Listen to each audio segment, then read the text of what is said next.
Kung kayo ay isa sa mga abangers na tinutukoy ni DILG Secretary Remulla, ang video na ito ay para sa inyo. Mananatiling walang pasok ang lahat ng antas, kasama ang TESDA learners, at maging ang mga ahensya sa gobyerno, maliban sa mga frontliners. Narito ang mga kabilang sa red rainfall warning. Ibig sabihin, malakas ang pag-ulan.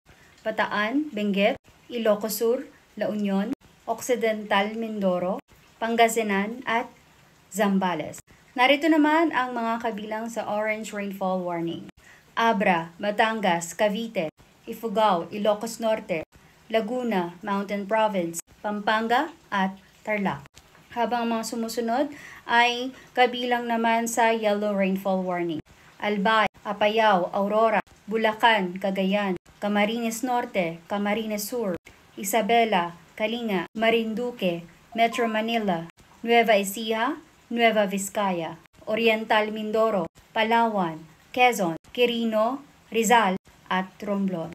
Habang ang bagyong Emong ay tinatahak naman ang Cagayan, kung saan magtatagpo sila ng bagyong si Dante. Grabe, nagantayan pa talaga. So yung dalawang bagyo papuntang Japan. Antabayan na ng mga susunod na update, mga abangers. Huwag kayo magalit, di ako nagsabi nun. So kung sa tingin nyo mahalaga ang mga update na ganito, don't forget to subscribe to my YouTube channel and don't forget to follow for more. This is your little señorita. Keep safe and try.